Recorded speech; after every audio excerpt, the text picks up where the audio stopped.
If you want to be a master of growing houseplants or arid plants, such as pothos, philodendrons, and monsteras, then here are 6 lessons about maintaining houseplants that you must know first. Lesson number 1.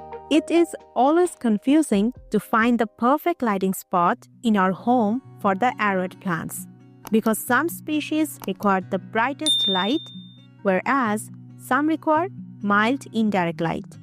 Whatever the requirement is, just ensure the plant is receiving between 500 to 600 foot candle light for 4 to 5 hours a day, which is a general lighting spot for any houseplants.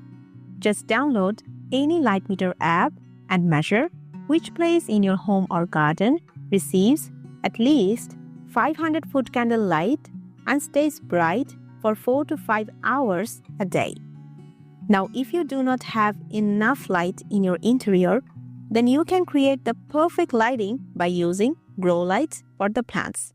Set the LED lights at a height that would provide 500 or 600 foot candle light and turn it on for at least 13 hours a day, which would be equal to 5 hours of bright light from the natural light source.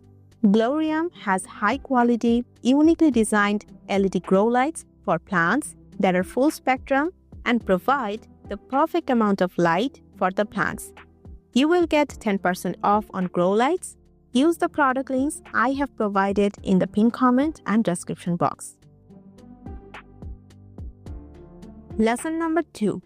During propagating any arid cuttings in water, avoid changing the water until it has algae growth or a bad smell, because the cuttings release a natural rooting hormone into the water from the cut ends, and try to acclimatize to the oxygen level of water in order to develop roots from the nodes. And the research found that changing water slows down the rooting process because of the unstable environment in the water. So you just need to add water as soon as the water level declines below the cutting nodes, and only change water if you notice algae growth or larva growth. Lesson number 3. Use succulent soil as you propagate arid cuttings in substrate. The advantage of rooting cuttings in succulent soil is that you can leave the cuttings in the same pot for 4 to 5 months after rooting. Such type of soil is very well draining, so it has balanced air and water movements, which helps to root the cuttings fast, as well as reduces the chances of rotting or overwatering. Although you can use any type of substrate, but among all of them, the succulent soil works best to root the arid cuttings. I have recommended some high-quality succulent soil mixes and the product links in the description box and pinned comment. Lesson number 4. We think the key to healthy and strong growth of any arid plant is fertilizer. Apparently, arids are not heavy feeder plants.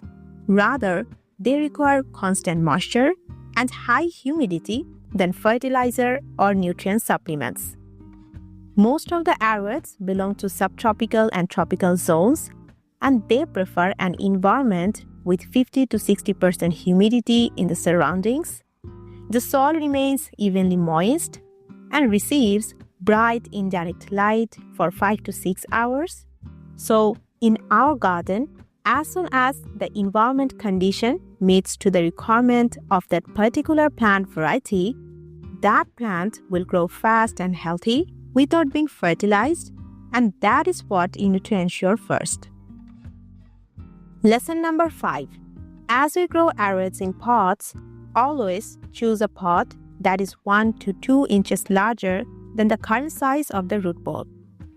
Arids are slow-growing plants, and the pot size influences their growth so much. Pots that are too large for the plants, the soil in it could dry slowly, causing the roots to stay damp and increasing the chances of root rot.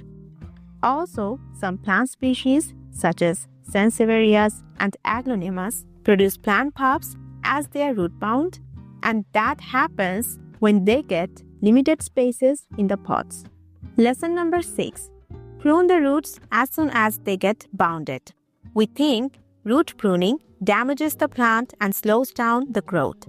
But as a matter of fact, root pruning of the arid plants encourages new root growth and restructures the root system, which helps the plant absorb more water and nutrients, ultimately leads to better growth and development. So, as soon as any of your houseplants have overgrown roots or bounded roots like this, cut it half. Just remove the bounded portion. Then repot the plant.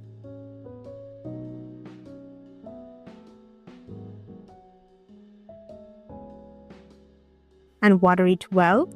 The plant will take a week to bounce back.